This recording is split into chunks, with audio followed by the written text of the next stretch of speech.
Bonjour mes amis, c'est un privilège d'être ici ce matin au service du Seigneur. Et nous espérons et nous avons confiance que nous allons passer des moments merveilleux. J'étais dans ce qu'on appelait autrefois le bureau des diacres, là où se trouvent maintenant les magnétophones. Et je m'entretenais là avec une jeune fille et sa mère qui viennent de Joliette dans l'Illinois. Et je me disais que cette jeune fille est un produit remarquable de la grâce de Dieu. La plupart d'entre nous ici la connaissent. C'était une alcoolique et de la pire espèce. Et avant ce matin, je ne connaissais pas clairement toute l'histoire, ce qui s'est passé lorsqu'elle est descendue de l'estrade. Le Seigneur lui avait révélé tout ce qui n'allait pas et ce qui allait se produire. Et elle est descendue de l'estrade en pleurant et en se réjouissant parce que Dieu l'avait sauvée d'une mort d'ivrogne. Et une dame s'est avancée vers elle et s'est mise à pleurer parce que sa fille, je crois, était une droguée. Et vous savez, par la grâce de Dieu, cette jeune fille-là a été appelée, je crois que c'est le lendemain, n'est-ce pas, Rosella, qu'elle a été appelée, et cette jeune fille a été guérie de la drogue. Et elle et son mari prêchent maintenant l'Évangile. Et de voir une charmante petite dame comme Rosella, qui est bien mûrie par l'expérience, et maintenant une femme très convenable, et elle ressent un appel dans son cœur, mais connaissant ce que la Bible dit des femmes prédicateurs, elle sait qu'il s'agit d'autre chose, et Dieu l'a conduit à aller dans les prisons et tout pour donner son témoignage. C'est tout simplement merveilleux de connaître, de rechercher la volonté de Dieu. Parfois, nous avons une impression, mais nous voulons concrétiser cette impression. Si on ne fait pas attention, le diable va prendre cette impression et la pervertir, la transformer en autre chose. Mais tant que nous restons avec la Bible, alors nous sommes dans le vrai, nous avançons en accord avec la volonté du Seigneur.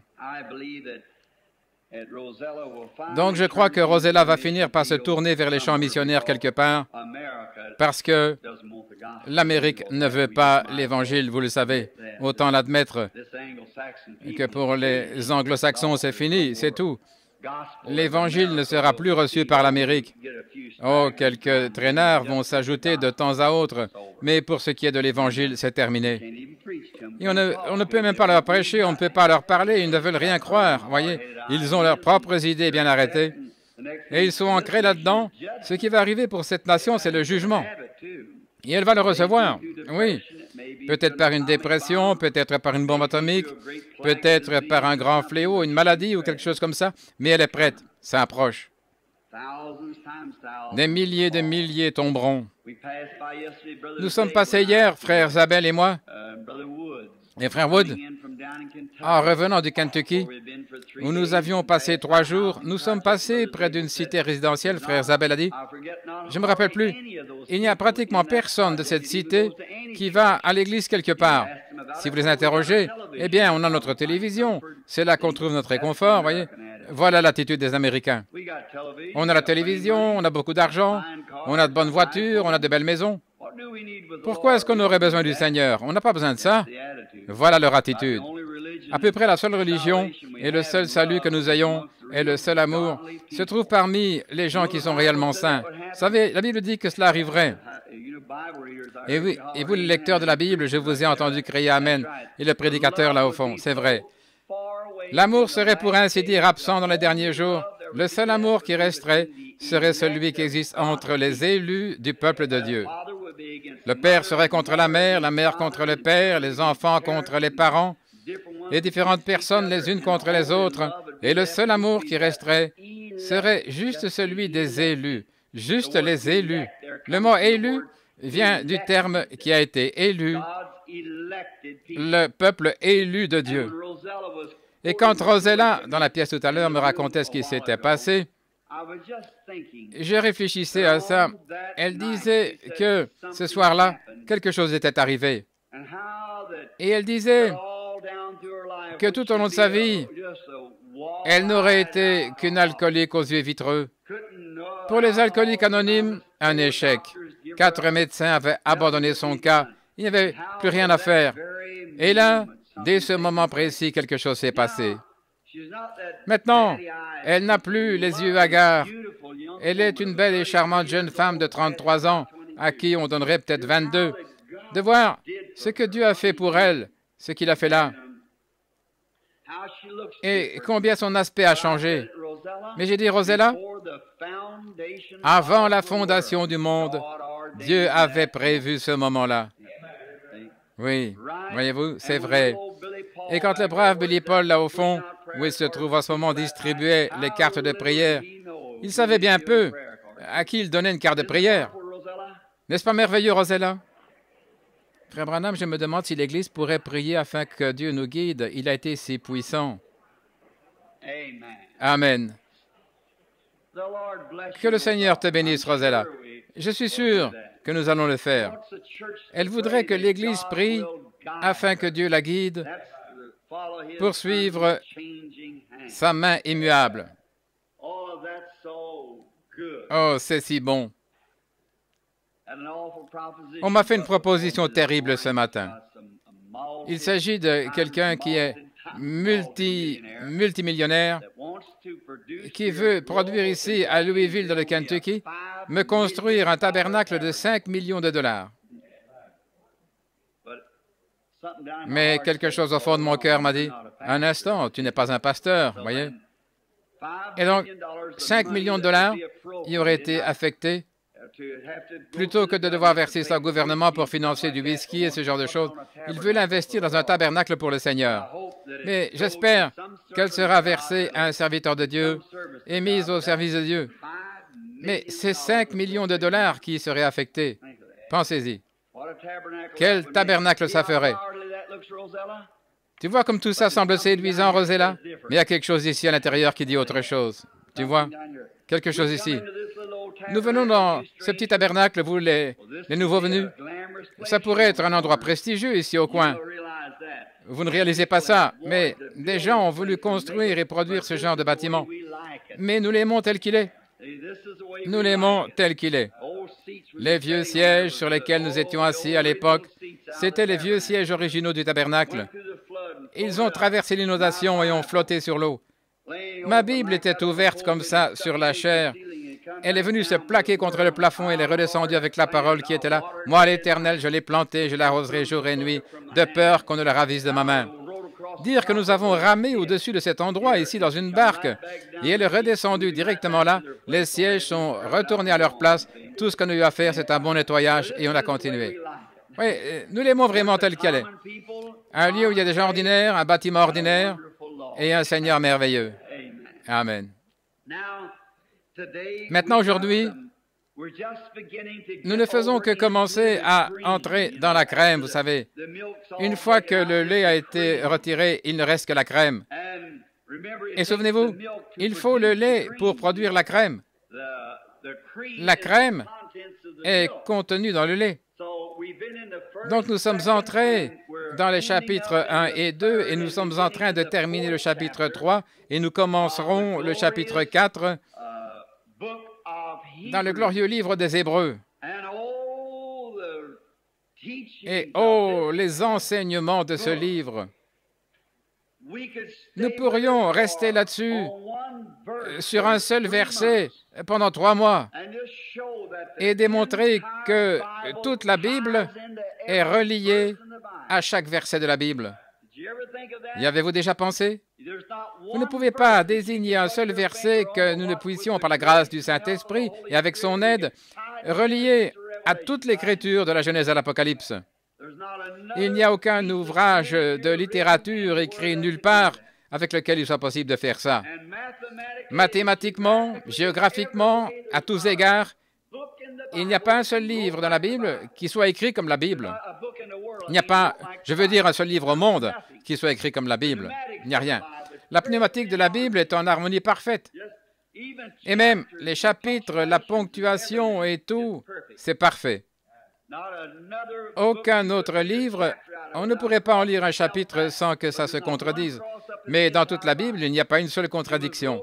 Et elle a été écrite par beaucoup de gens, Il y a des centaines et des centaines d'années d'intervalle sans qu'ils en connaissent une partie. L'un l'a écrite à tel endroit, l'autre à un autre endroit. Et quand tout ça a été rassemblé, c'est ce qui a constitué la Bible de Dieu. Et pas une seule partie ne contredit l'autre, ni mathématiquement, ni géographiquement.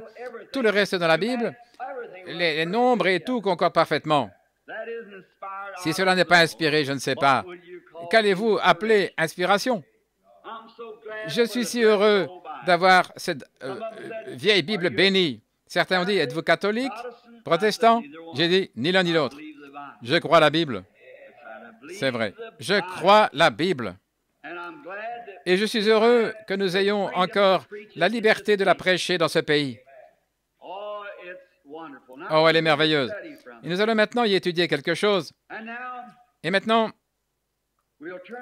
nous allons l'ouvrir à l'Épître aux Hébreux et commencer au chapitre 3. Nous étions arrêtés au verset 15. Et maintenant, j'ai vu quelqu'un qui a remarqué il y a quelques instants que j'ai pris mes lunettes de lecture. Ce n'est pas parce que j'ai de mauvais yeux, mais j'ai plus de 40 ans. Je peux lire quand c'est ici généralement, mais je peux mieux lire avec des lunettes. Et on m'a fait une paire de lunettes de lecture que je veux utiliser parce que je peux lire mieux et plus rapidement. Et c'est dans ce but que je me le suis procuré. Maintenant, d'abord, nous voulons reprendre un peu le contexte, parce qu'il y a peut-être des étrangers parmi nous qui n'ont pas suivi la première partie de l'Épître aux Hébreux. Êtes-vous Mme Cox, assise juste ici, là au bout? Je suis vraiment content de la voir. Juste avant de commencer, un témoignage de la grâce de Dieu. Voici une femme qui avait un cancer qui lui rongeait le visage. C'est la mère de Sir Wood. Et j'étais au Michigan avec Jean et Léo et les autres qui s'occupaient des enregistrements. Et sur le chemin du retour, ma femme m'a appelé, je l'ai rappelé, et elle a dit, « Mets-toi immédiatement en prière pour Mme Cox, la mère de Mme Wood, car un cancer est en train de lui ronger le visage. Le côté de l'œil avait été attaqué jusqu'à l'eau et l'os et le cancer continuait à s'étendre. Un médecin avait fait quelque chose qui n'avait fait que l'aggraver, de l'étendre davantage avec un genre de médicament. On l'avait fait venir de Campbellsville, dans le Kentucky, ou d'Acton, dans le Kentucky, à Louisville, pour un traitement. Donc, Mme Wood, c'était vraiment la première fois que je la voyais bouleversée. Bien sûr, il s'agit de sa maman. Alors, il est normal qu'elle se sente déchirée. Je suis allé dans la chambre et j'ai prié pour elle avec confiance, car Dieu a dit qu'il exaucerait les prières. Et quelques jours plus tard, elle était sortie. Et la voilà maintenant assise là. Ce qu'il a fait pour elle, une grâce étonnante. Voudriez-vous vous lever? Je ne vais pas vous offrir un spectacle. Où se trouvait le cancer? Sur un côté du visage, là sur ce côté de son visage, jusqu'à sa pommette, et Dieu l'a guéri. N'est-il pas merveilleux?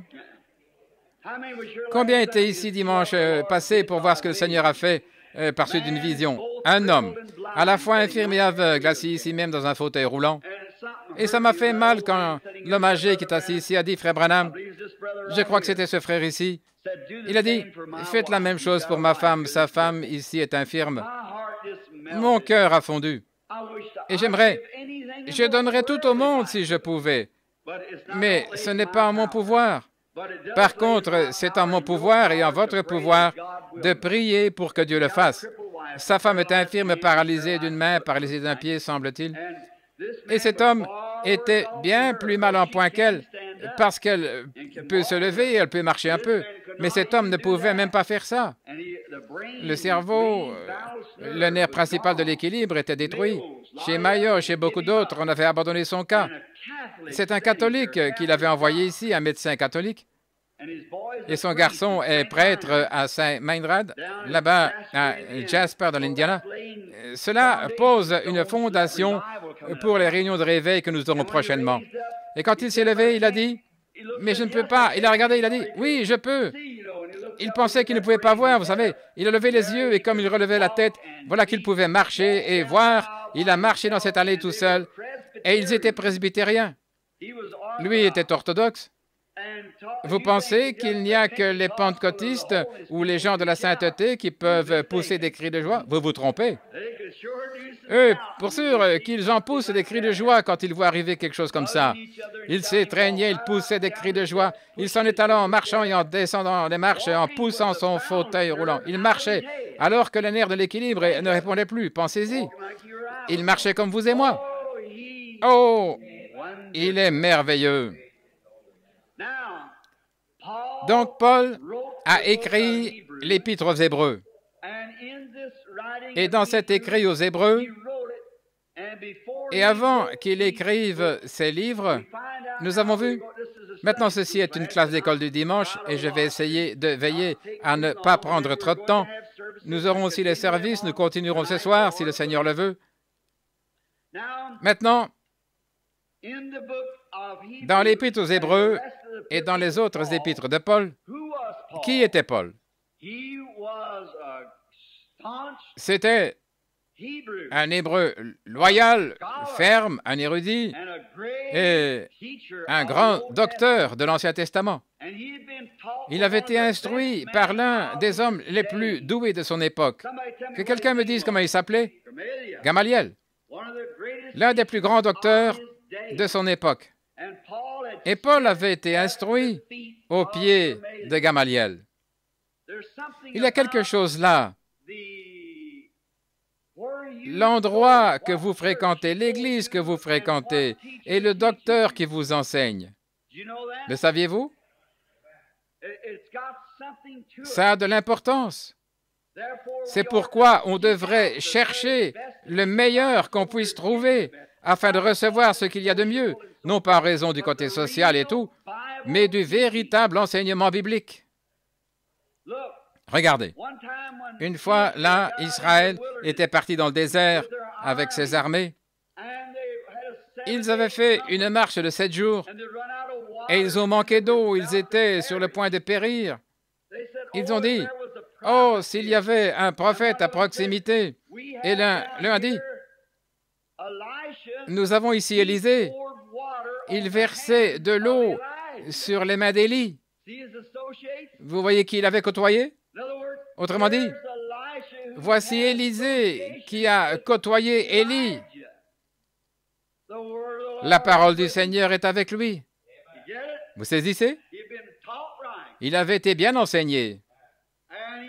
Et il a dit, il est ici, allons le consulter, parce qu'il a été l'élève d'Élie, et il a en lui l'enseignement d'Élie.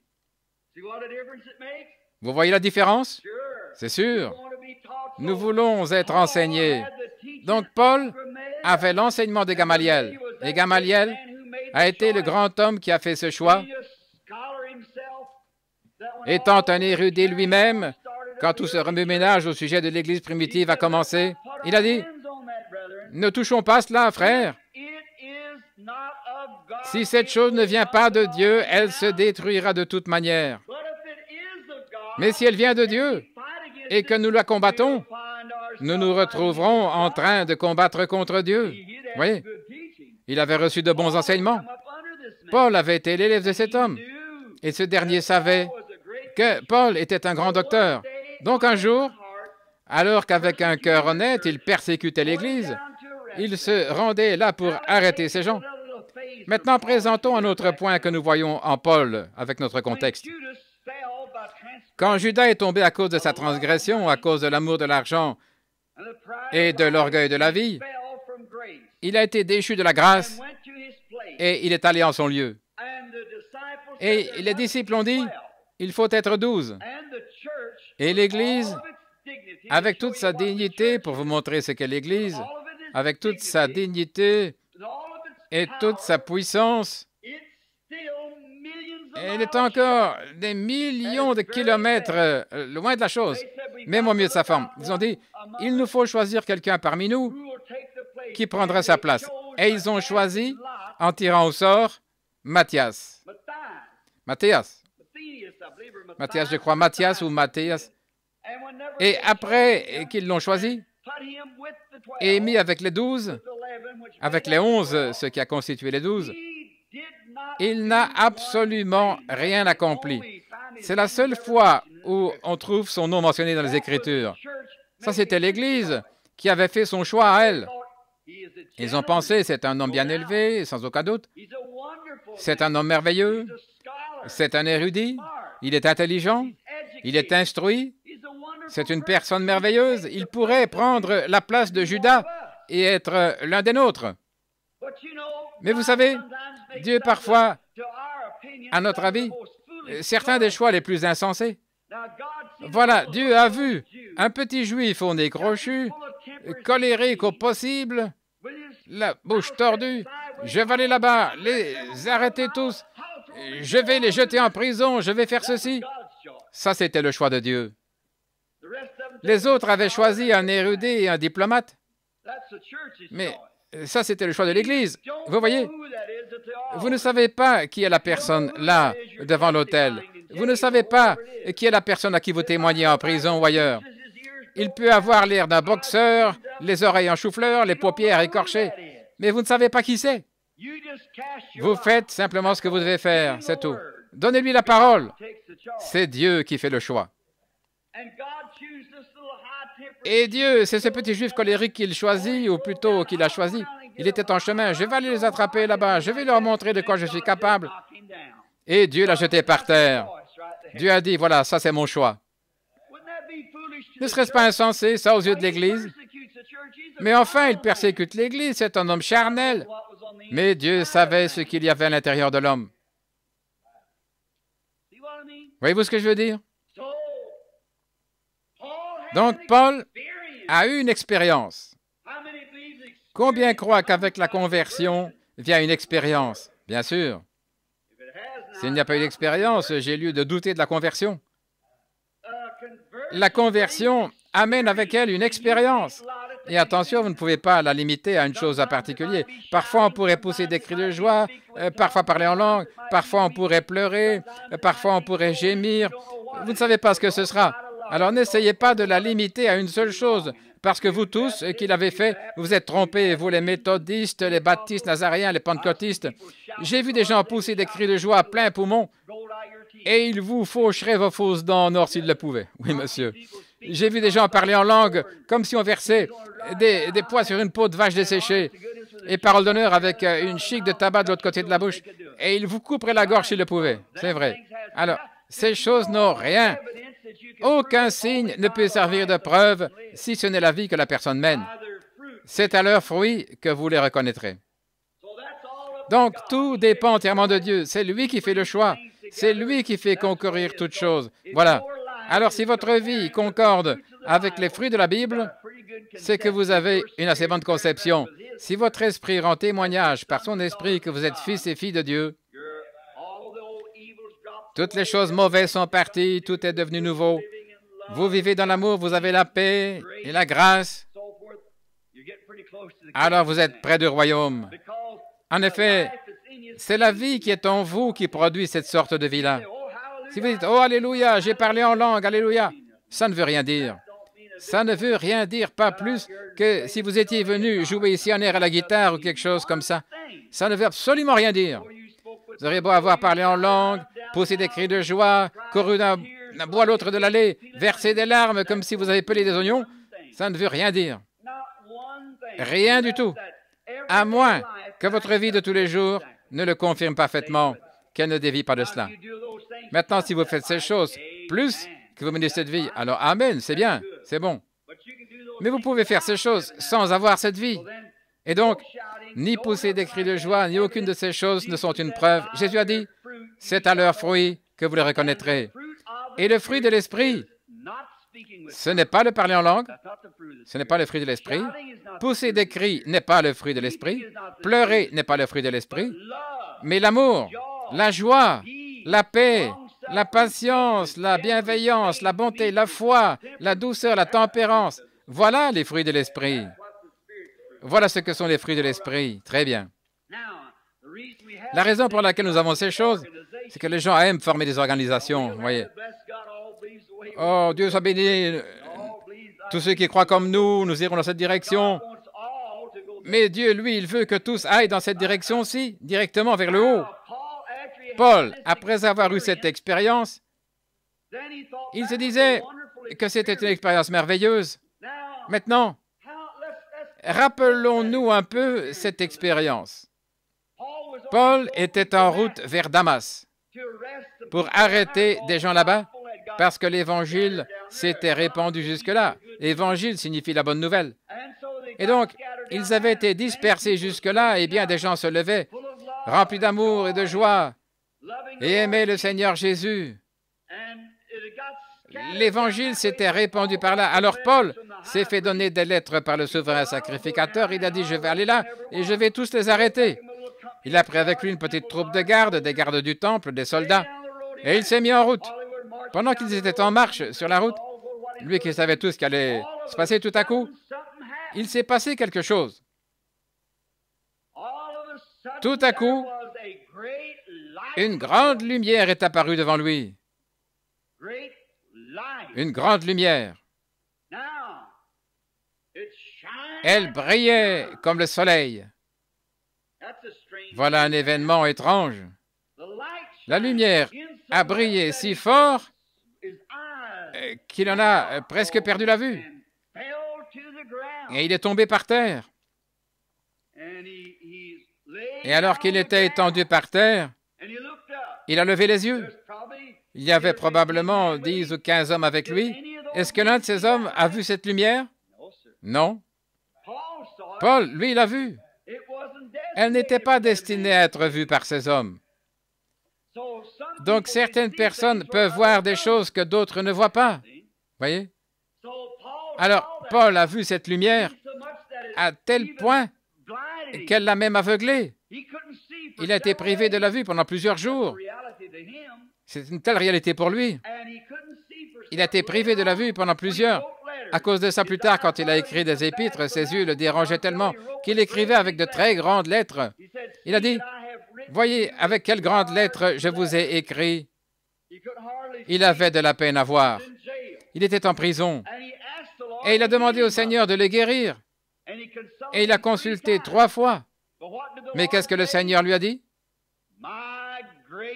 « Ma grâce te suffit, Paul. » Paul a dit, « Je me glorifierai donc de mes infirmités. » En effet, il a dit, « Pour que je ne sois pas enflé d'orgueil à cause de l'excellence de la révélation qui m'a été donnée. » Il m'a été donné un ange du diable, une écharde dans la chair, pour me souffleter.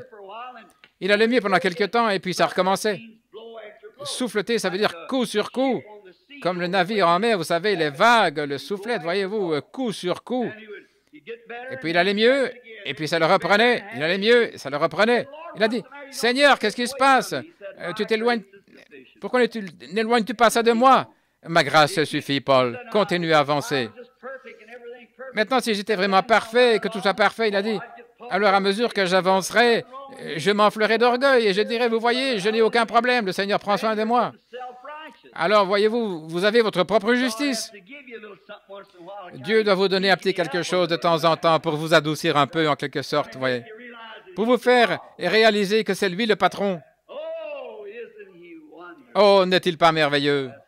Oui. Vraiment glorieux. Donc, Paul, après avoir eu cette grande expérience, maintenant, ça avait été quelque chose aujourd'hui, il aurait dit, « Oh, Dieu soit béni, alléluia, ah, mes amis, le Seigneur a fait quelque chose pour moi, gloire à Dieu. » Mais pas Paul. Il était un érudit de la Bible. Cette expérience doit cadrer avec la parole de Dieu. Oui. Si elle n'est pas entièrement rattachée à la Bible, d'un bout à l'autre, pas juste regarder ici et dire, « Oh oui, voici, Dieu soit béni, je l'ai reçu. » Non, non, ce n'est pas comme ça que Dieu le donne. Ça doit être la Bible entière. Toute la Bible.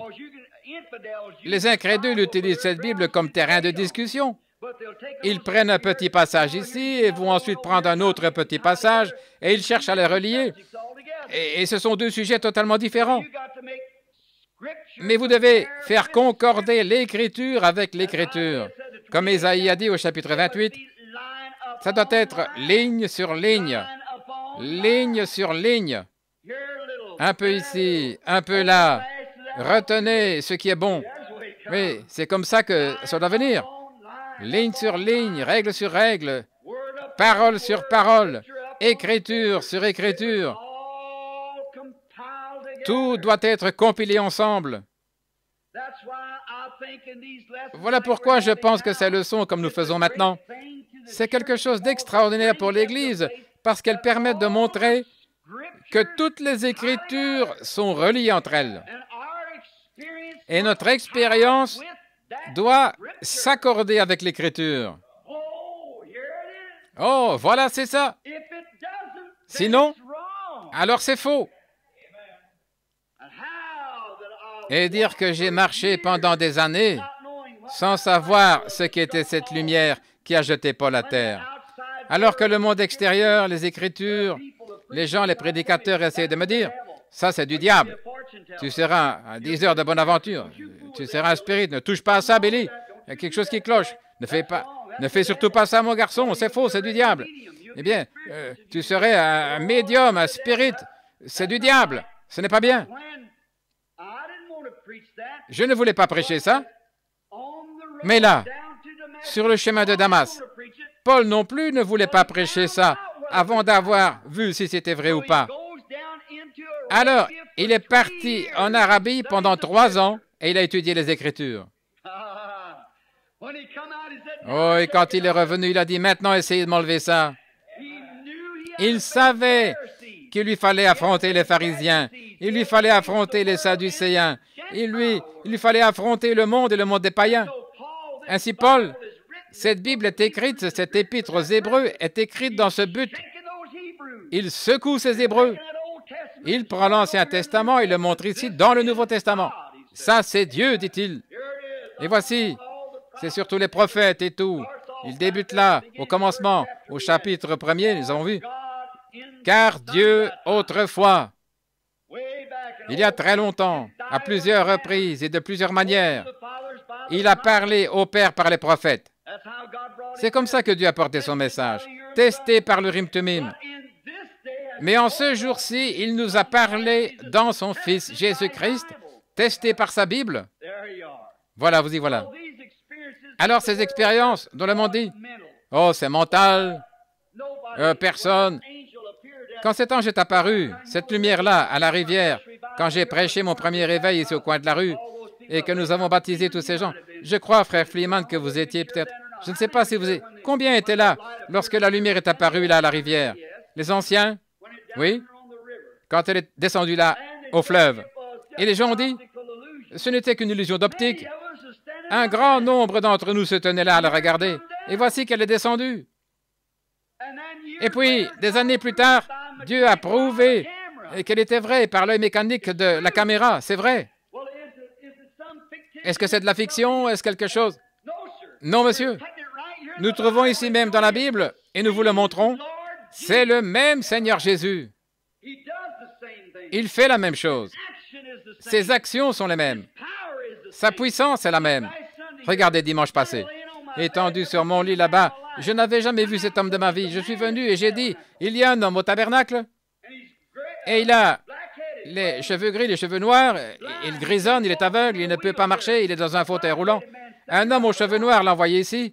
Un médecin, le docteur Ackerman, un homme aux cheveux noirs, il est catholique. Il a envoyé un homme ici. C'est ainsi dit le Seigneur. Il s'est levé et reparti en marchant. Il avait recouvré la vue. Qu'est-ce qui a fait ça? Le même ange est ici. Celui-là même qui a jeté Paul à terre alors qu'il était en route vers Damas. Il vit dans son Église et dans son peuple aujourd'hui. C'est l'Écriture qui concorde avec les Écritures. Ça doit être ainsi. Oh, on a des tièdes. Nous allons y venir un peu plus tard. Nous avons quelque chose de profond devant nous, si nous pouvons l'aborder aujourd'hui et ce soir. Nous commençons à entrer dans les eaux profondes. Vous savez, quand j'étais un petit garçon, il y avait un petit étang derrière la maison et j'allais là-bas. Et tous les petits-enfants se baignaient, les petits là. Et l'eau avait peut-être cette profondeur-là. Ce n'était rien d'autre qu'une mare à cochon. Et j'avais là une caisse à savon. Je montrais que je savais plonger. Je me pinçais le nez. Et plouf, je faisais comme ça et mon petit ventre frappait la boue, vous savez. Et elle volait de tous côtés. Et je disais à mon papa que je savais nager. Il m'a emmené un jour, là, il a dit, je veux te voir nager. J'ai sauté de là, vous savez. Je me suis déshabillé dans un petit fourré de robinet. Je suis revenu en courant. J'ai sauté dans l'eau. J'ai éclaboussé. La boue volait de tous côtés. Et papa était dans le caniveau. Il est resté là et il m'a dit, sors de ce trou d'eau et va prendre un bain, rentre à la maison. Voyez? C'est à peu près comme ça que certains d'entre nous nous disons chrétiens. Nous rampons dans la boue. C'est vrai. Tant que vous êtes ancrés là, je suis méthodiste, pentecôtiste, je suis presbytérien, j'ai une preuve, je l'ai reçue. Vous rampez dans la boue. Un jour, j'étais avec mon oncle, je lui répétais constamment. Il avait peut-être 15 ou 16 ans. Nous étions à la rivière, je disais, « Oncle, l'arc, je sais nager. » J'étais assis à l'arrière du bateau, vous savez, et je me sentais bien en sécurité. Il a simplement pris la rame et m'a poussé dans l'eau. 3 mètres d'eau, c'était différent, là. Des éclaboussements et des cris comme vous n'en avez jamais entendu de votre vie. Le jour où on vous pousse par-dessus bord, vous avez intérêt à savoir où vous en êtes. Oui. Si vous le savez, il vaut mieux le connaître réellement. C'est vrai. Mais nous entrons maintenant dans des eaux profondes. Des eaux profondes. Vous allez vous noyer si vous n'êtes pas un bon chrétien bien gras. Remarquez, la parole.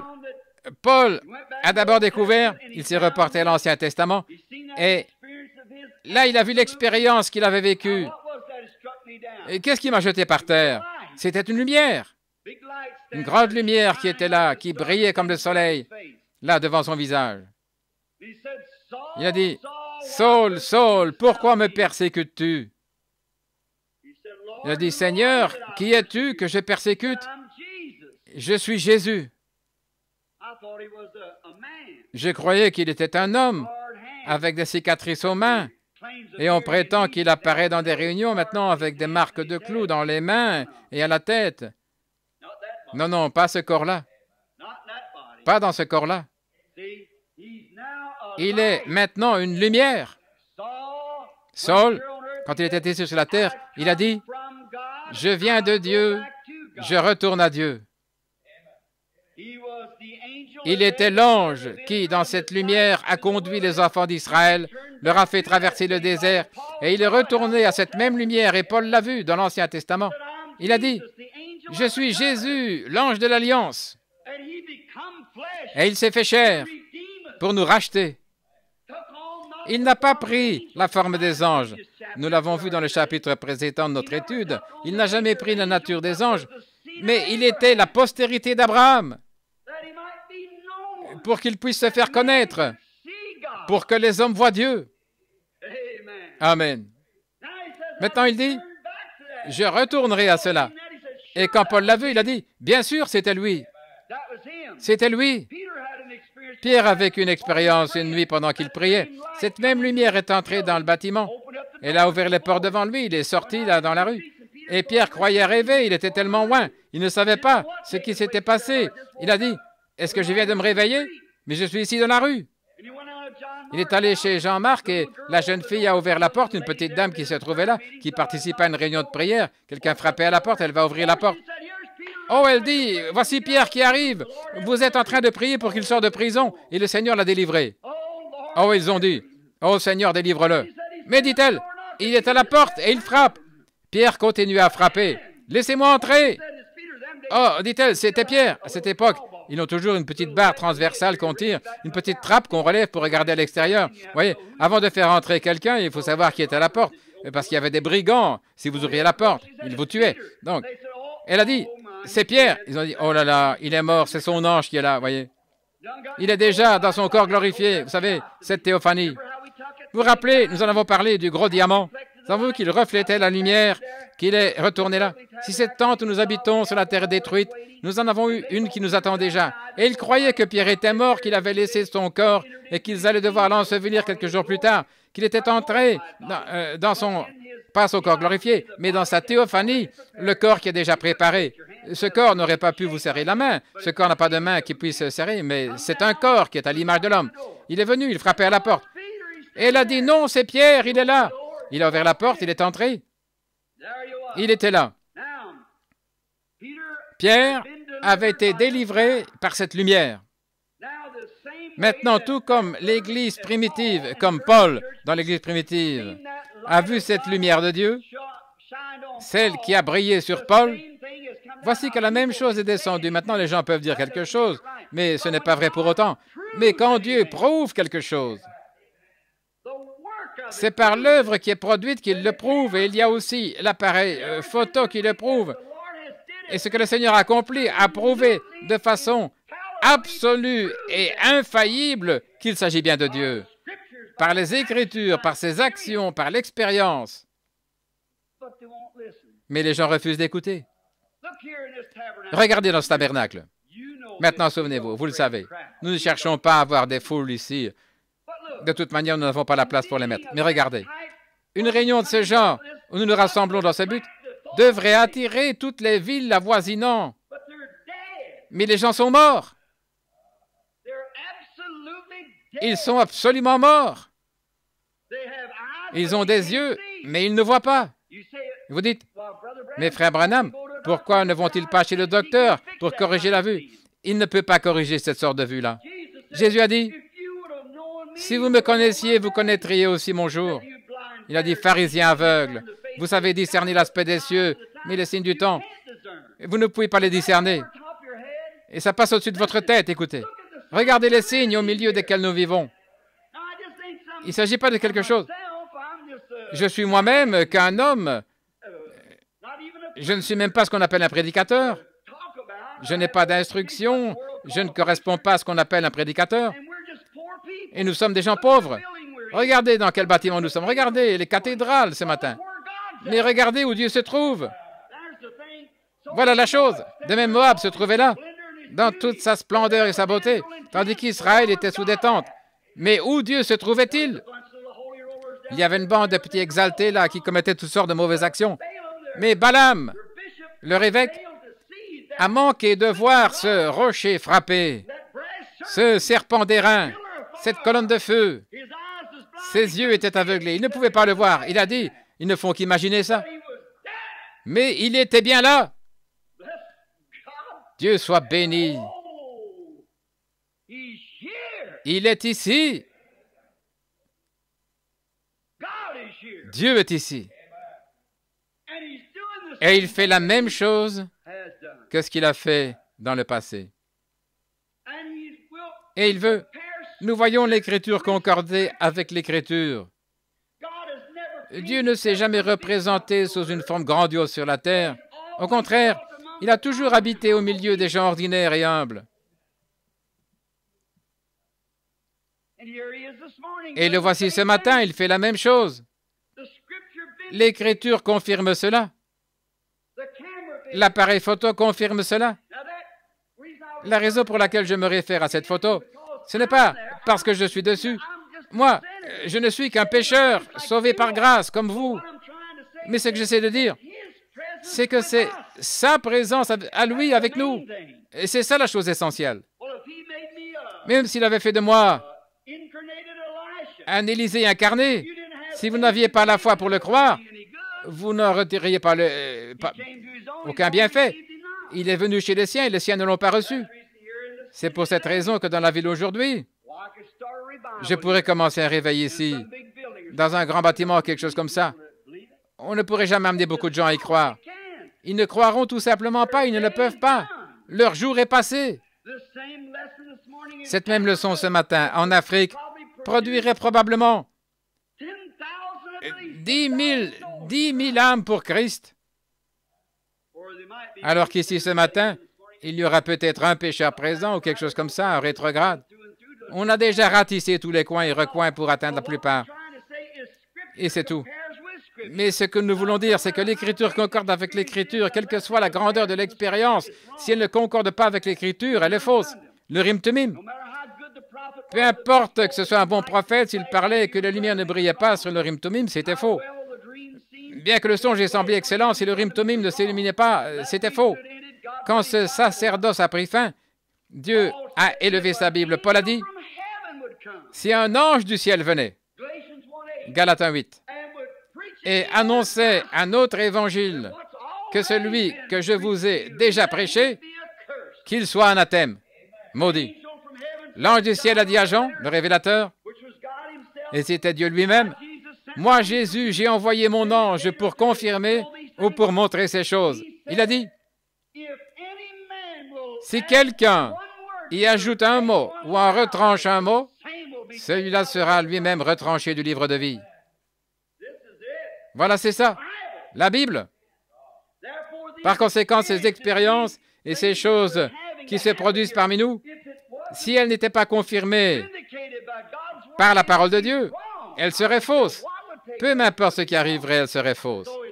Donc, elles sont bien conformes aux Écritures, tout à fait la vérité. Oh, je suis si heureux d'être membre du glorieux corps de Christ. Bon, allons-y maintenant. Nous en arrivons à la leçon. Nous nous étions arrêtés à l'endroit où il a dit, puisque nous sommes environnés, pardon, ce que je citais là, c'est le chapitre 12. Je l'ai lu, mais je ne l'ai pas étudié. Frère Norman loge chez moi là-bas et il sait que je viens d'arriver hier à la maison. Et les frères le savent aussi. Le seul moment où j'ai pu lire l'Écriture, c'est quand j'étais assis ici il y a quelques minutes. C'est vrai. Je ne l'étudie pas. J'attends simplement que le Saint-Esprit donne cela comme lui le veut. Il sait où se trouve la personne qui doit recevoir cela. Donc, si j'ai déjà préparé dans ma tête ce que je vais dire, alors ça ne va pas. Par contre, si je le laisse lui le faire, alors il mettra tout ça bien correctement en place. Ne vous inquiétez pas de ce que vous direz, car ce n'est pas vous qui parlerez, c'est votre Père qui demeure en vous, c'est lui qui parlera. Au dernier chapitre, au chapitre précédent, voici ce que nous avons entendu. Comment échapperons-nous si nous négligeons un si grand salut, qui nous a d'abord été prêché par le Seigneur Jésus, par lui de même que par ceux qui l'ont entendu, les mêmes choses que Jésus a faites pour montrer, ce sont les mêmes choses qui se produisent ici, le même ange de Dieu, les mêmes œuvres, la même preuve, la même chose en tout point, tout au long, le même évangile qui concorde avec la parole. Si c'est ce qui a été enseigné par le Seigneur et confirmé ensuite par ses disciples que nous avons entendus, Paul étant du nombre, comment échapperons-nous si nous négligeons un si grand salut? Maintenant, Paul disait ça à son auditoire hébreu. Et maintenant, il n'avait pas de magnétophone aujourd'hui comme nous. Par contre, ils avaient des scribes qui étaient assis là, qui transcrivaient pendant que Paul prêchait. Et c'est ça ici même. Nous captons cela à l'aide de magnétophones. Et ces bandes vont dans le monde entier pour montrer que c'est la vérité. Notre religion n'est pas vaine. C'est absolument Jésus-Christ ressuscité. La même chose. Nous ne devons pas le négliger. Maintenant, il ne faut pas repartir de l'Église aujourd'hui en disant « Eh bien, je prends plaisir à aller là, j'aime les chants, et les gens qui fréquentent cette Église sont sympathiques. » Ne faites pas ça. Et frère, que votre cœur s'enflamme. Dites « Hey, il faut que je fasse quelque chose. Il faut que j'aille quelque part, voir si je peux amener quelqu'un au salut. » N'y allez pas en disant « Dieu soit béni, si vous ne vous repentez pas, vous allez périr. » Non, non. Allez-y avec douceur. Soyez prudents comme les serpents et simples comme les colombes, voyez-vous. C'est ça la manière d'y aller. Abordez la personne. Si elle élève des poulets, parlez-lui de poulets pendant un moment. Et puis, si c'est un fermier, parlez-lui de sa ferme. S'il vend des automobiles, parlez-lui de voitures. Quelle belle voiture vous avez, et ainsi de suite, voyez-vous. Jusqu'à ce que vous captiez l'esprit, quand le Père dit c'est maintenant le moment de l'aborder à propos de son âme. Vous pouvez conclure comme ceci, voyez-vous.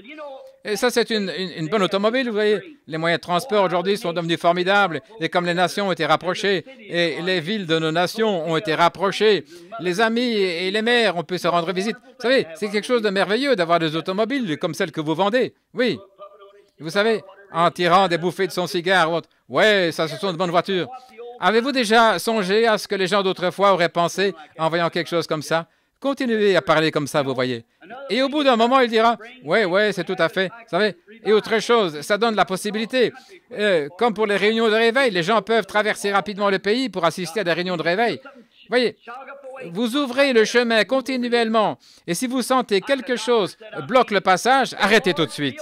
Voyez-vous, comme l'a dit le docteur à Phoenix, « Seigneur, remplis ma bouche de bonnes paroles et donne-moi un petit coup de coude quand j'en aurai besoin, voyez-vous. Donne-moi un petit coup de coude quand j'aurai dit assez. » Maintenant, remarquez, nous allons commencer au chapitre 15, au verset 15 du chapitre 3. Regardez.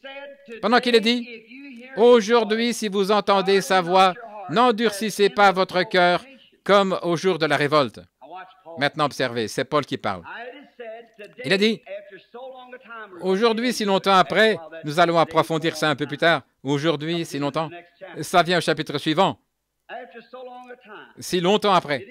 Il a dit, aujourd'hui, si vous entendez sa voix, n'endurcissez pas votre cœur comme au jour de la provocation, quand ils ont provoqué Dieu. Lisons le verset suivant. Il y eut en effet certains qui se révoltèrent après l'avoir entendu. De quoi parle-t-il? De l'Évangile. Non pas pourtant tous ceux qui étaient sortis d'Égypte sous la conduite de Moïse et contre qui Dieu fut irrité pendant 40 ans, sinon contre ceux qui péchaient et dont les cadavres tombèrent dans le désert. Arrêtons-nous ici un instant. La provocation, la révolte, quand ils l'ont provoqué. Alors, qu'est-ce que Dieu a fait? Paul cherche à dire quelque chose. Qu'est-ce qui les a conduits hors d'Égypte? Était-ce Moïse? Non. Moïse était l'instrument de chair. Maintenant, ici, on a un contexte. On veut être redressé maintenant. Quand on touchera un point plus tard, vous allez le voir. Dieu permettait que son peuple ait un repos instable. Ils étaient en Égypte. Ils étaient en dehors de leur position correcte, en dehors de leur patrie. Ils étaient des étrangers et des voyageurs. Et Dieu allait de ce lieu, là, en Égypte, les ramener dans leur patrie. Un type d'aujourd'hui. Nous sommes instables. Ici, ça ne prend pas longtemps. Des petits garçons main potelée qui jouent aux billes, des petites filles qui jouent à la poupée. Avant longtemps, on a les cheveux gris, on est tout ridé. Il y a quelque chose qui ne va pas. Ce n'est pas notre patrie. Nous sommes au mauvais endroit. C'est pourquoi nous disons que nous sommes des pèlerins et des étrangers. Quelque chose est arrivé. Une petite dame disait ce matin dans la pièce que parfois les gens se moquent d'elle. J'ai dit, mais chère sœur, vous ne faites pas partie de ces gens-là. Nous sommes un peuple différent. Ma petite fille a dit, papa, telle fille, elles ont fait telle chose. J'ai dit, mais regarde ma chérie, elles avaient ces disques d'Elvis Presley. J'ai dit, je ne les voudrais pas avoir dans ma maison. Elle a dit, mais papa, ce sont des gentilles petites filles. Et j'ai dit, il se peut qu'elles le soient. Je n'ai rien à dire contre ça. Mais il y a une chose, nous sommes différents. Nous sommes différents. Ce n'est pas parce que nous voulons être différents, mais l'esprit qui est à l'intérieur de nous est sorti de ça. Tu es d'un autre monde. Quand je vais en Afrique, je n'arrive pas à m'adapter à leur manière de vivre. Eux ne portent pas de vêtements, ils sont nus. Et ils ramassent quelque chose de pourri qui contient des vers et ils mangent ça quand même. Ça ne fait pas de différence, voyez? Et ceci est différent. Vous savez, à un moment donné, nous étions tous comme ça. Mais la civilisation nous a amenés à être différents. Et la conversion a doublé ça 1 million de fois. Nous ne voulons plus des choses pourries du monde. Christ nous a fait devenir des chrétiens, comme la civilisation nous a fait devenir propres. Et remarquez, non seulement ça, mais nous professons que nous sommes des pèlerins et des étrangers. Nous ne sommes pas du monde. Alors vous ne voulez rien avoir à faire avec le monde. Et ces choses sont passées. En Israël, ils étaient là en Égypte, ils n'étaient pas des Égyptiens. Les Égyptiens, c'était une honte pour un Égyptien de poser les mains sur un mouton. Et Israël, c'était des bergers. Et quel effet cela avait dû produire sur Moïse? Après tout le déshonneur d'être Égyptiens, eux, des éleveurs de bétail. Avez-vous remarqué? ce que Pharaon avait dit à Joseph et tout. C'est une abomination. Il a dit, ton peuple, ce sont des bergers. Et un Égyptien ne pouvait même pas poser les mains sur un berger. C'était un peuple différent. Et c'est ainsi avec les chrétiens aujourd'hui. Quand il est né de nouveau, c'est dégoûtant pour lui de fréquenter des endroits où les gens boivent et font des plaisanteries grossières et où les femmes sont nues et tout. Ce sont des choses dégoûtantes. Oh, béni soit le Seigneur. Nous sommes des pèlerins ici. Nous sommes des étrangers ici. L'Esprit a été converti et nous attendons une cité où les femmes ne portent pas des shorts.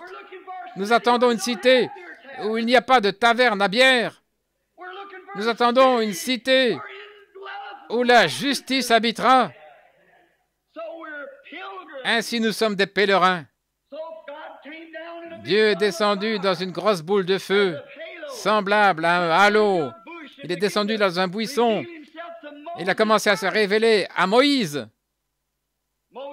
Et Moïse a dit, nous avons eu la leçon l'autre soir, quand Jésus était ici sur la terre, il a dit, eh bien, avant que Moïse fût, je suis. C'était Jésus qui était dans le buisson ardent, dans la colonne de feu. C'est Jésus aujourd'hui, le même. Il s'est révélé dans une colonne de feu. Et Moïse a eu cette expérience. Il est descendu en Égypte, il a prêché l'Évangile, la bonne nouvelle, et des signes et des prodiges l'accompagnaient. Vous saisissez? C'est la même chose aujourd'hui. Pas seulement ça, mais quand ces Hébreux sont sortis, qu'ils marchaient dans la lumière, ils étaient conduits par cette même colonne de feu. Et la Bible dit, ne tentez pas Dieu. Regardez ici, laissez-moi vous le lire. Pendant qu'il est dit, aujourd'hui, si vous entendez sa voix, n'endurcissez pas votre cœur, sa voix qui parle à votre cœur, comme lors de la provocation, quand ils l'ont provoqué. En effet, ceux qui avaient entendu la parole se sont révoltés. Combien savent que les Israélites ont provoqué Dieu par leur incrédulité? Dieu était descendu là-bas, et puis ils ont eu des ennuis. Cette colonne de feu était là, au-dessus d'eux. Je ne sais pas si tous la voyaient ou pas. Du moins, Moïse la voyait. Elles étaient au-dessus d'eux, ils la regardaient. Et quand ils sont allés, disons qu'ils ne la voyaient pas. Je ne sais pas s'ils la voyaient ou pas. Elle allait devant eux. La Bible dit qu'elle était là. Il a dit, l'étoile allait devant les mages. Personne ne l'a vue, sauf les mages. Elle est passée au-dessus de tous les observatoires. Ils mesuraient le temps par les étoiles. Personne ne l'a vue, sauf les mages. C'était eux qui étaient prédestinés à la voir. C'est hommage que l'étoile avait été envoyée. Et la colonne de feu avait été envoyée à Moïse. Et Moïse avait été envoyé aux enfants d'Israël. Ils étaient censés suivre Moïse. Ils pouvaient voir Moïse et Moïse voyait la lumière. Et voilà, ils sont partis. Ils se sont mis en route. Et en sortant, ils sont arrivés à la mer Rouge. Ils avaient vu tous ces signes, les miracles et les choses qui s'étaient produites pendant qu'ils étaient encore dans le pays d'Égypte. Quand ils sont arrivés là, pendant leur voyage, alors qu'ils venaient de se convertir et de sortir, et tout de suite, ils ont eu des ennuis. Dieu aime vous mener vers des ennuis. Il aime faire surgir des ennuis sur votre sentier pour voir ce que vous allez faire. Il a élevé un obstacle par la mer Rouge. Ça les a conduits tout droit dans ce lieu. Et puis, il a envoyé Pharaon à leur poursuite. Oui, comment Dieu aime faire les choses. Il aime démontrer sa puissance et son amour. Il est Dieu. Et il aime vraiment vous montrer qui il est. Amen. Le problème aujourd'hui, c'est que les gens disent, « Oh, ces jours-là sont passés. » Non, comment Dieu peut-il démontrer ce qu'il est alors qu'on vous enseigne de telles choses? Mais Dieu aime se manifester. Voici les enfants d'Israël en train de marcher dans la lumière. Moïse marche devant eux. Les voilà. Voici le chemin. Dieu appelle, nous sortons, nous allons vers le pays promis. Oh, alléluia, ils étaient tous là, pousser des cris de joie, sauter, avoir du bon temps. Et tout à coup, ils regardent en arrière, ils disent, Oh, c'est quoi cette poussière? L'un d'eux a grimpé sur une colline, il a dit, oh, malheur, malheur, c'est l'armée de Pharaon. Et Dieu a dit, de quoi avez-vous peur? N'avez-vous pas cru à ce que j'ai fait là-bas? Qu'est-ce qui vous inquiète tant? Pourquoi m'irritez-vous? Quand ils sont arrivés là, Moïse est allé intercéder auprès de Dieu. Dieu a simplement ouvert la mer Rouge et ils ont traversé. Il a englouti l'ennemi. C'est comme ça que Dieu fait. N'ayez pas peur. Ne vous affolez pas. Ne soyez pas tout agités. Vous provoquez Dieu. Alors, qu'est-ce qu'il a fait? On pourrait penser, eh bien, on a une grande réunion, Dieu soit béni, on l'a surmonté, on n'en aura plus. On est en route vers le pays promis. Et il les a conduits dans le désert où il n'y a pas d'eau. Pouvez-vous imaginer ça? Dieu, avec son peuple sanctifié, son peuple saint, il les a conduits dans ce piège-là. Puis il les a sortis de ce piège pour les conduire directement ici, là où il n'y a pas d'eau, alors qu'il aurait pu les mener par un chemin où il y avait de l'eau. Il aurait pu faire une rivière longeant leur chemin d'un bout à l'autre s'il l'avait voulu. Il aurait pu faire que toutes les montagnes éclatent de joie, faisant jaillir de l'eau. Mais s'il avait fait cela, ça aurait été trop facile. Oh, j'aime ça. Béni soit le nom du Seigneur. Pourquoi est-ce que Dieu a permis que ceci arrive, frère Branham? Pourquoi? C'est Dieu qui fait ça. Laissez-le faire. Continuez simplement à marcher. C'est l'affaire de Dieu. Les pas du juste sont ordonnés par le Seigneur. Oui. Et quelle différence cela fait-il? J'ai perdu tout mon argent, frère Branham. Eh bien, Dieu soit béni quand même. Oh, j'ai fait ceci, il est arrivé ceci, une tempête a emporté ma maison.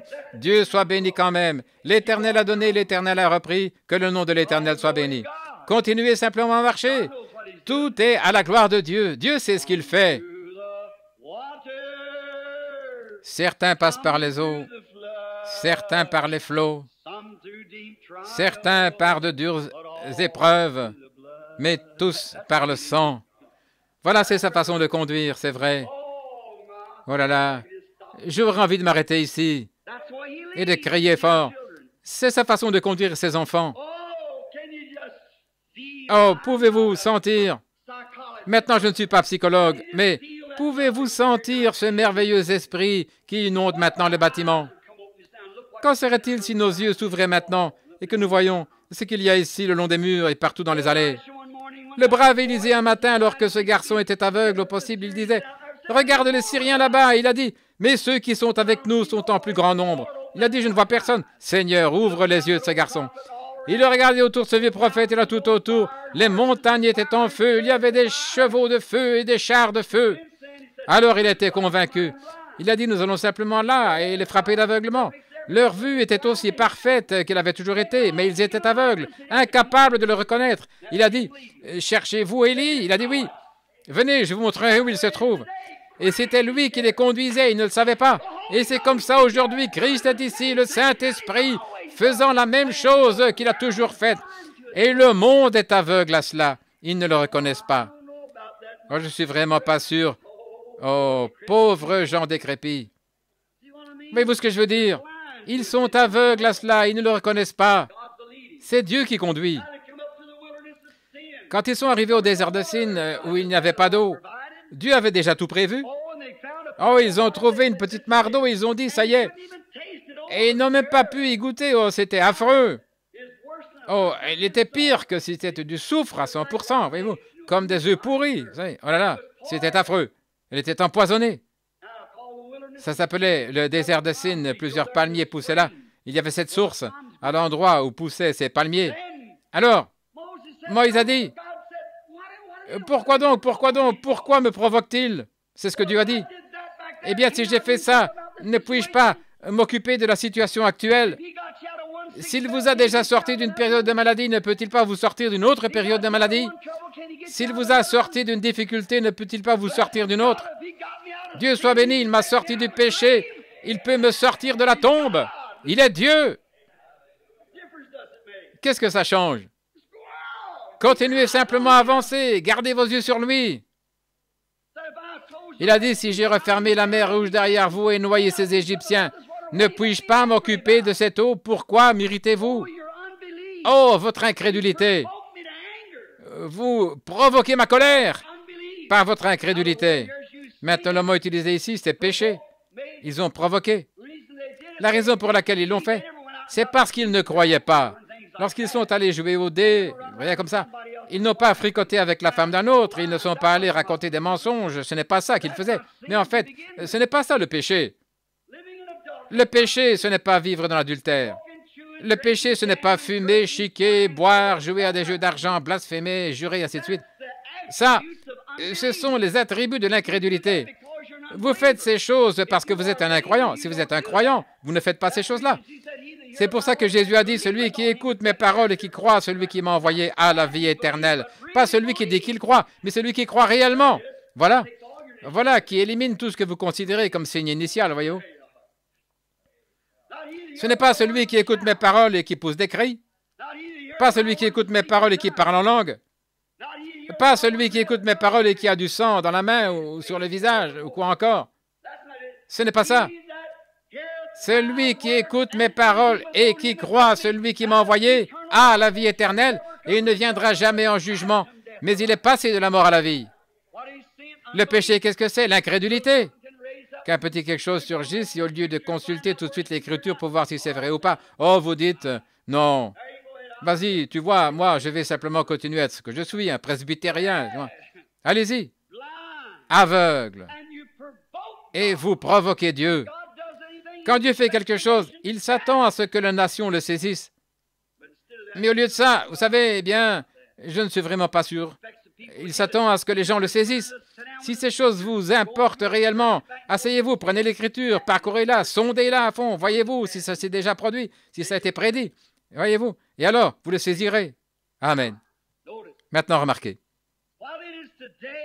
Aujourd'hui, si vous entendez sa voix, n'endurcissez pas votre cœur, comme au jour de la provocation, lorsque Dieu a été provoqué par eux. En effet, ceux qui se révoltèrent après l'avoir entendu, l'évangile que Moïse avait prêché, mais pas pourtant tous ceux qui étaient sortis d'Égypte sous la conduite de Moïse. Combien savent? Combien de personnes ont été sauvées par le groupe qui était sorti? Combien? 2, c'est vrai. Combien connaissent leur nom? C'est juste, Caleb et Josué, les 2 seuls, sur 2 millions et quelques. Maintenant, écoutez. Mais,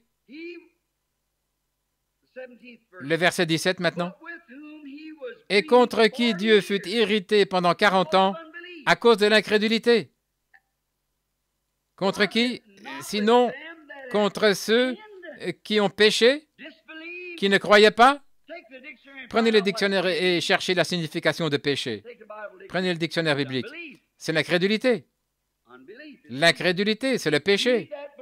Celui qui ne croit pas est déjà condamné. Saint Jean 4. Déjà condamné. Et dont les cadavres tombèrent dans le désert, et à qui jura-t-il qu'il n'entrerait pas dans son repos? Votre incrédulité. Oh, je ne vais jamais arriver à mon chapitre. Mais regardez, voilà ce qui ne va pas avec cette nation aujourd'hui. Des signes et des prodiges ont traversé cette nation. Et qu'est-ce que les gens font? Ils tournent constamment le dos à cela. Et il a dit, je jure que je ne les laisserai pas entrer dans le pays vers lequel ils étaient mis en route. Qu'est-ce qui ne va pas avec les églises aujourd'hui?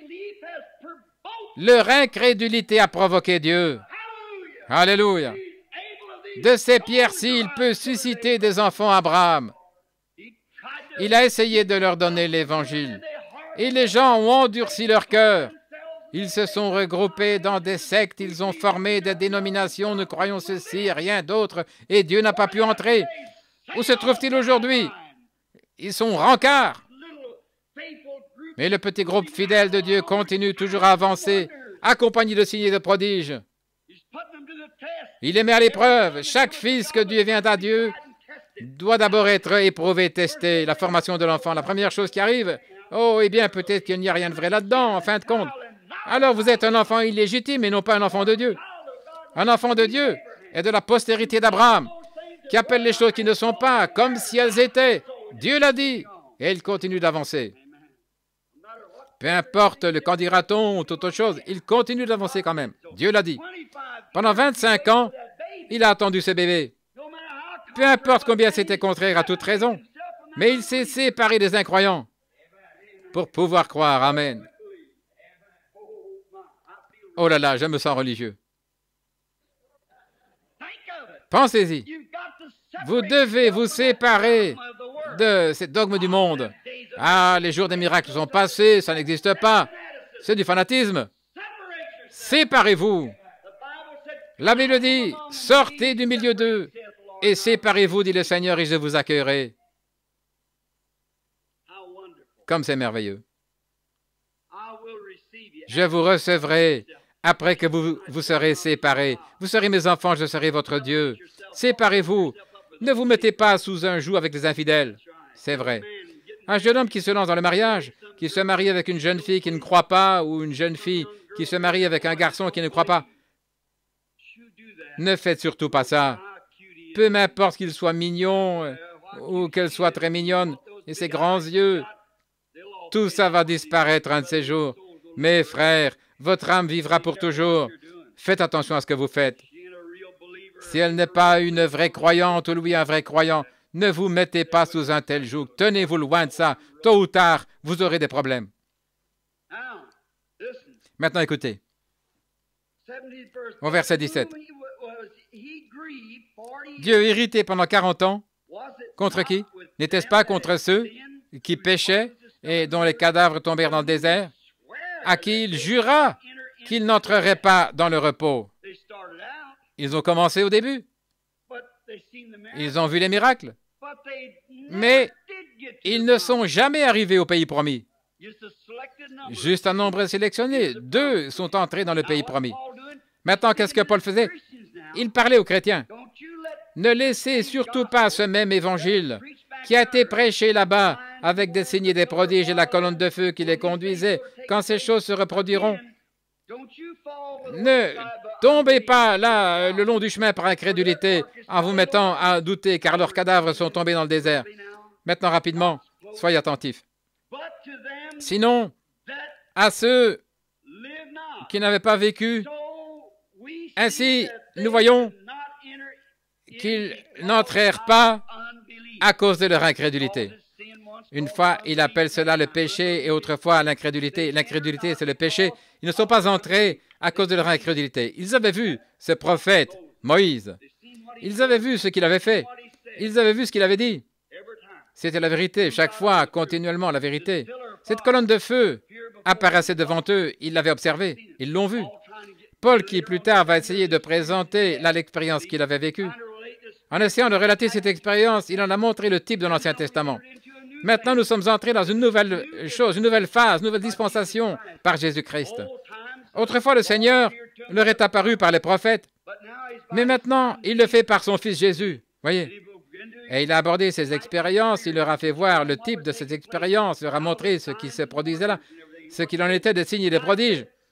Maintenant, il dit, ils n'entrèrent pas à cause de leur incrédulité. Ils n'ont pas cru. Mais maintenant, nous entrons dans une dispensation, une nouvelle dispensation. N'endurcissez pas votre cœur. N'agissez pas comme eux au jour de la provocation, quand ils ont provoqué Dieu. Comment l'ont-ils fait? Pas en menant une vie immorale. Je veux bien éclaircir ça. Vous dites, Frère Branham, je vais à l'église. C'est bien. Je n'ai jamais menti de ma vie. C'est bien. Je n'ai jamais volé, je n'ai jamais fait ceci. C'est très bien. Tout ça, c'est bon. Mais c'est toujours pas ça. Le péché, c'est lorsque Dieu se manifeste et que vous ne croyez pas. Vous ne voulez pas écouter. Alors vous dites, mon Église n'enseigne pas ça. Mais le fait est que la Bible l'enseigne et que Dieu le prouve. Voilà la chose. Maintenant, regardez un instant. Nous allons aborder quelque chose de réellement profond. Alors, mettez votre conscience dans votre poche, là, jusqu'à ce que vous soyez à l'extérieur. Soyez attentifs. Craignons donc, tandis que la promesse d'entrer... Regardez ici. Regardez. Qu'aucun de vous ne s'en trouve exclu. Dans le chapitre précédent, Paul essaie de leur parler de ces choses. Il essaie de leur dire. Il leur dit ce que c'est. Est-ce que nous avons le temps? Peut-être que nous ferions mieux d'attendre ce soir. Il se fait tard et nous allons avoir un service de prière. Peut-être que nous ferions mieux de reprendre ça ce soir. Parce que c'est vraiment rempli de vitamines spirituelles. J'ai beaucoup de choses à faire et je suis occupé cet après-midi. Craignons donc, tandis que la promesse. Heureux là-bas en Égypte, est-ce qu'ils avaient une promesse quant au pays promis? Et quand Dieu est descendu pour faire cette promesse une réalité, eh bien, Dieu l'avait dit à Abraham des centaines et des centaines d'années auparavant qu'il allait le faire. C'était conforme aux Écritures. Joseph a dit, « Ne déplacez pas mes os d'ici avant votre départ pour ce pays promis. Enterrez-moi là-bas avec le reste de mes pères. » En effet, il savait que la résurrection allait se produire quand Jésus ressusciterait les morts. Voyez-vous, il savait ce que Job avait dit. Chacun de ces prophètes savait exactement ce que l'autre prophète avait dit. Ils savaient qu'ils avaient le même esprit, ils étaient vigilants. Oh, frère, ça devrait nous secouer, nous sortir de notre état de mondanité. Ils avaient les yeux non pas sur ce que les gens disaient, mais sur ce que ces prophètes avaient dit. Ils étaient vigilants. Abraham avait dit, enterrez-moi ici même, à l'endroit où Job a été enterré. Il a dit, Sarah, je vais acheter un terrain. Nous serons enterrés ici même. Isaac était prophète comme son papa. Il a dit, écoutez, ne m'enterrez pas ici, pas là en Égypte, mais ramenez-moi dans le pays promis. Jacob est mort là-bas hors du pays promis. Et il a dit à son fils, il était prophète, il a dit, tu sais, une nuit, l'ange m'a touché au côté. Et depuis, je boite, viens mettre ta main. Oh, miséricorde. Mon fils prophète, je suis âgé, je suis aveugle. Mais mets ta main sainte, puisque tu es toi-même prophète. Pose-la à l'endroit où l'ange a mis sa main et jure par le Dieu du ciel que tu ne m'enterreras pas ici. Béni soit. Voyez-vous la révélation spirituelle de la parole? Mais la moitié des gens, presque 90%, ne savaient pas de quoi il parlait. Mais lui savait. Mets tes mains de prophète ici, à l'endroit où l'ange a posé sa main. Autrefois, j'étais un grand homme costaud, mais il m'a touché et depuis, je suis un boiteux. Mais je suis un prince depuis que je boite. Depuis que j'ai changé ma manière de marcher, je suis un prince.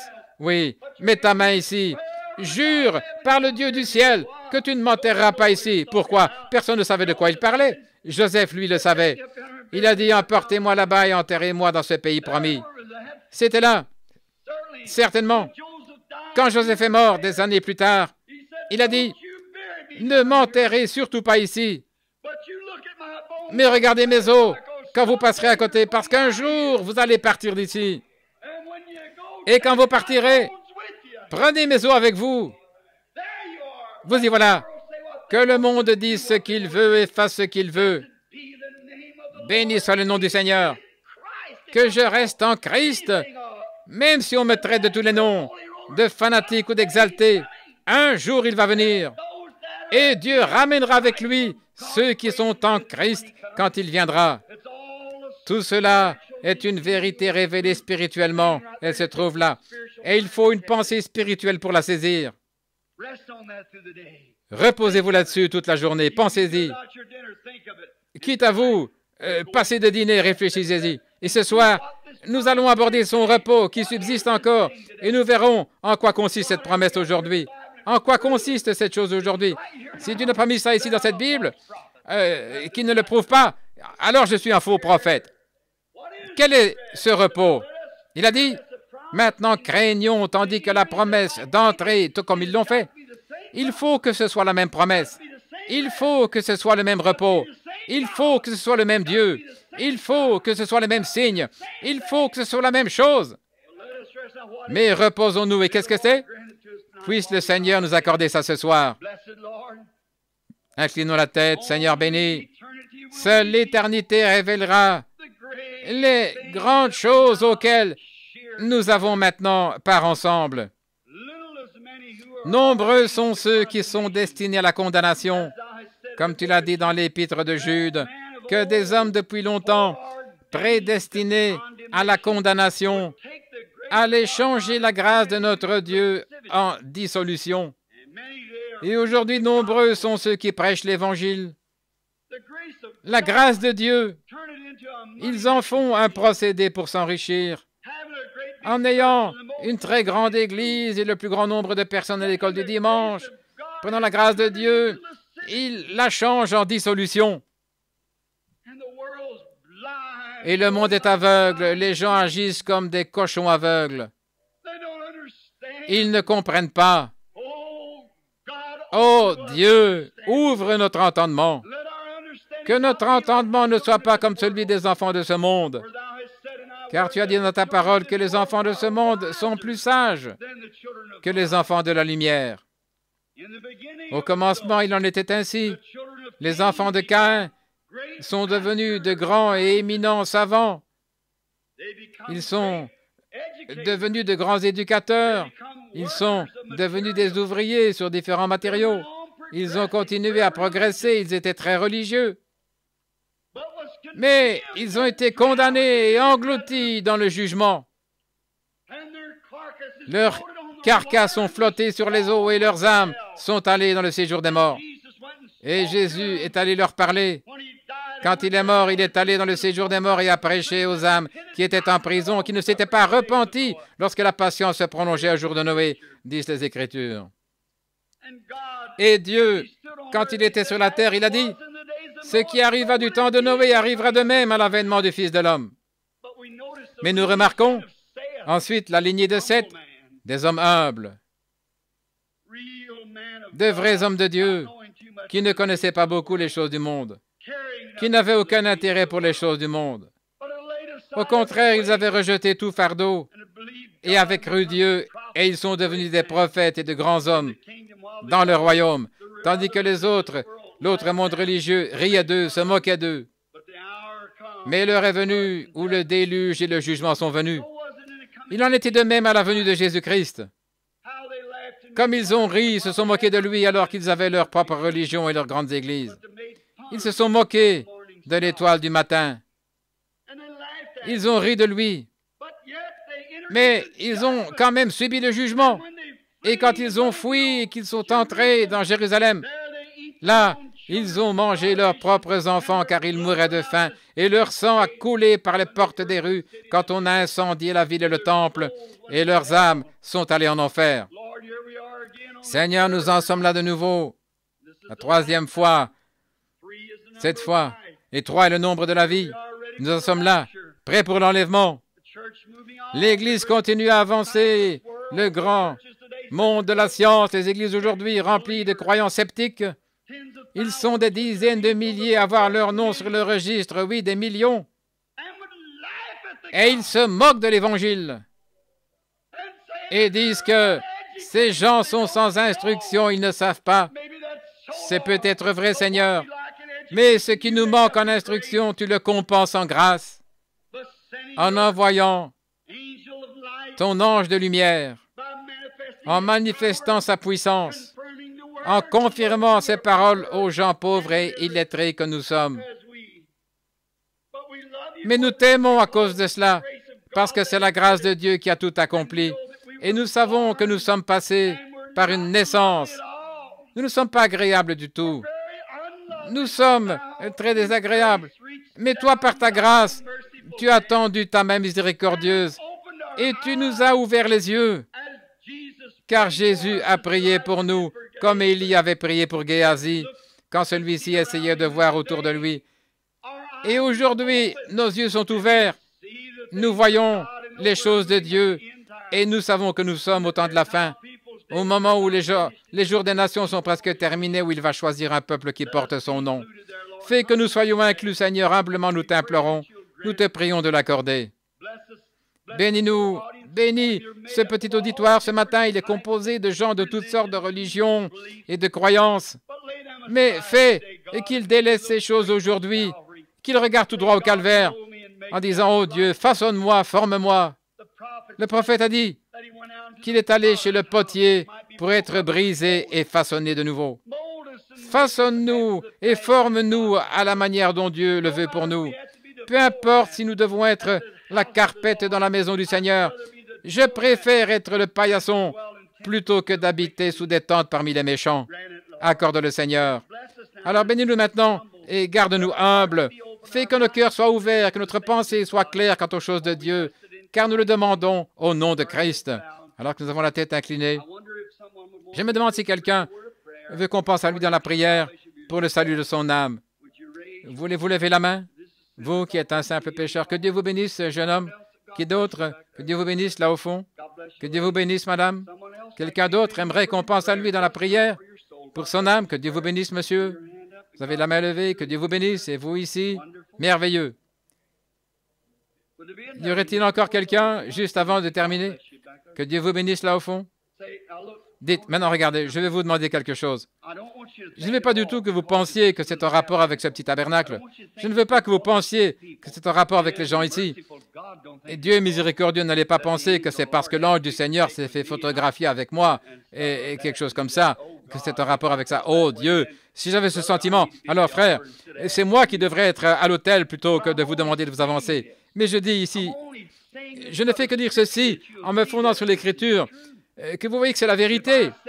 Si je le disais et que ça s'arrêtait là et que je faisais comme n'importe quel autre prédicateur ou quelque chose du genre, eh bien, ce serait différent.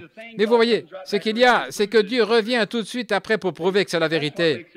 C'est ce qui rend la chose réelle, c'est ce que Dieu le prouve. Et non seulement ça, mais sa parole le dit et il le fera. Et maintenant, si vous n'êtes pas en règle avec Dieu, alors levez simplement la main et dites, priez pour moi. Très bien, là où vous êtes, environ 8 ou 10 mains se sont levées, demandant la miséricorde pour leur âme. Alors que vous avez la tête inclinée, maintenant priez. Souvenez-vous, c'est à vous de vous repentir. Je ne fais que demander pour vous que Dieu soit miséricordieux. Mais c'est ça, l'autel. Dieu vous a amené à un endroit dans votre pensée. C'est ça, l'autel. S'avancer devant l'autel, nous croyons à ça, bien sûr. Mais votre véritable autel, c'est l'endroit où Dieu vous a rencontré. Et il vous a rencontré là où vous êtes assis. C'est là votre autel. Maintenant, vous dites, oh Dieu, sois miséricordieux envers moi, un pécheur, et qu'à partir d'aujourd'hui, je vive pour toi, Seigneur. Si tu m'aides, je te servirai. Peu importe ce qu'on dira. Seigneur, je prie ici même, enlève de moi cet esprit impertinent. Enlève de moi ce tempérament colérique, Seigneur. Je ne peux pas agir comme ça. Et j'ai de la haine dans mon cœur, je suis jaloux, de la méchanceté, j'ai ceci, cela. Enlève ça, Seigneur, je ne veux pas être comme ça. Rends-moi gentil, humble, docile. Rends-moi doux. Fais de moi une personne qui puisse gagner des âmes à toi. Permets-moi de faire quelque chose pour toi, de démontrer ma reconnaissance par ma vie. Voilà la prière que vous faites. Père céleste, ils sont à toi. Ce sont les fruits du message ce matin. Ils ont levé la main. Quelque chose les a poussés à faire cela. Ils ont défié les lois de la gravitation quand ils ont levé la main. Il y avait un esprit en eux qui a pris cette décision. Ils ont levé la main pour indiquer qu'ils ont accepté le Créateur qui les a fait. Et maintenant, Père Céleste, je te prie de les bénir et de leur donner la vie éternelle à l'instant. Il n'y a rien que je puisse faire. Les faire venir autour de l'autel, les mettre dans une autre pièce, faire tout le travail. Il faut que ce soit toi qui fasses cela, Seigneur. Nous ne pouvons rien faire de plus que prêcher la parole. Tu as dit, la foi vient de ce qu'on entend la parole de Dieu. Nous avons prêché la parole et ils ont levé la main pour indiquer qu'ils croyaient.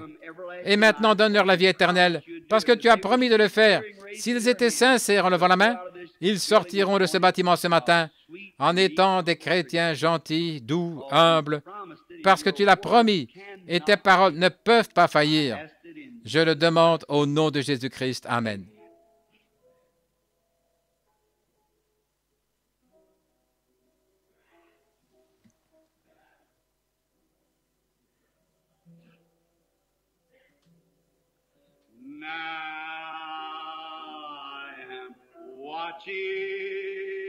Maintenant, je veille.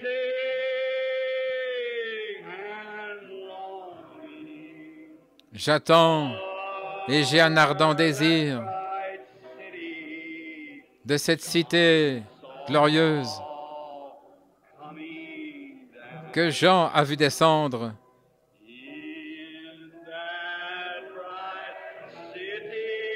dans cette cité radieuse. Adorez maintenant.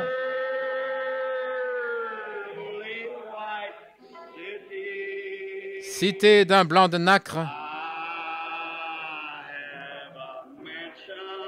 J'ai une demeure.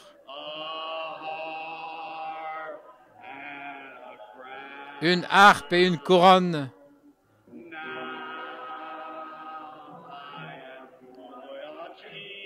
Maintenant je veille.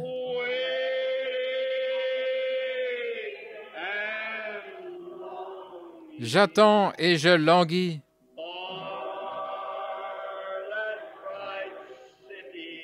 Après cette cité radieuse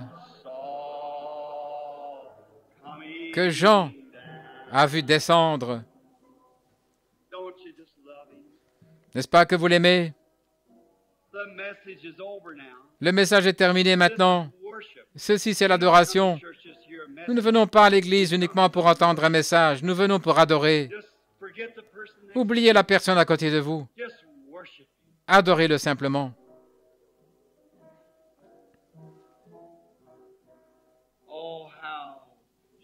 Oh, que c'est beau, que c'est merveilleux. Dites-lui simplement, vous n'avez pas besoin de le dire à haute voix. Dites-lui simplement dans votre cœur, je t'aime, Seigneur. Pardonne-moi mon péché. Oh là là.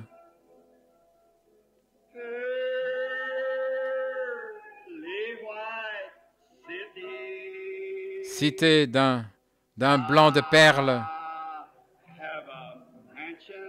J'ai une demeure, une harpe et une couronne.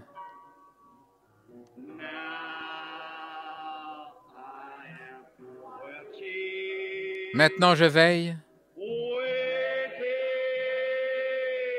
J'attends et je languis.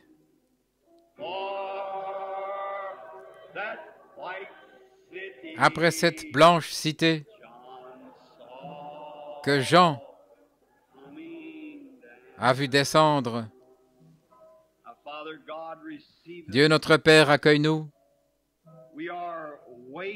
Nous attendons pendant que nous écoutons la parole. Nous languissons. Nos cœurs ont soif de toi, comme une biche soupire après le courant d'eau. Notre âme a soif de toi, ô Dieu.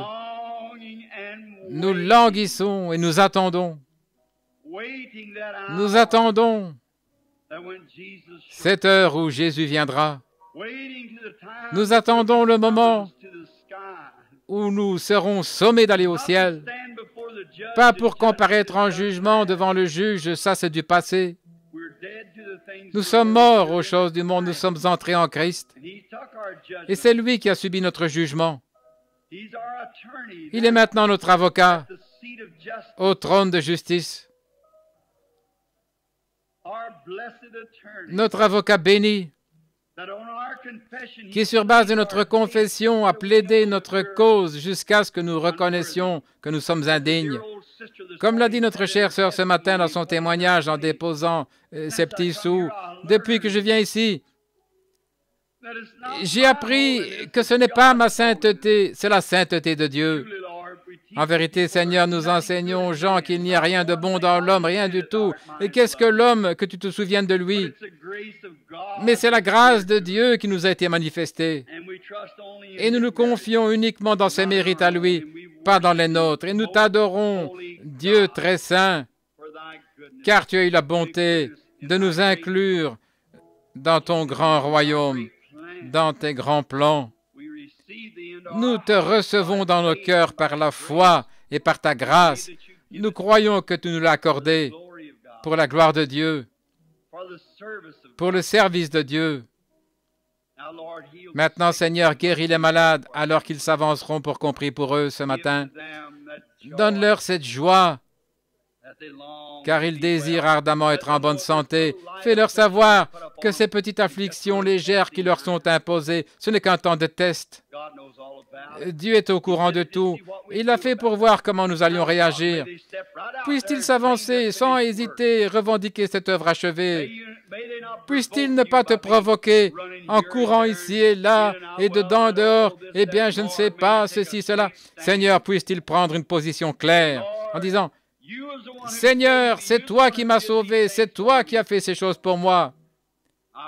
Je crois en toi, je mets ma confiance en toi aujourd'hui. Et je te prie d'accorder cela aux gens, au nom de Christ. Amen.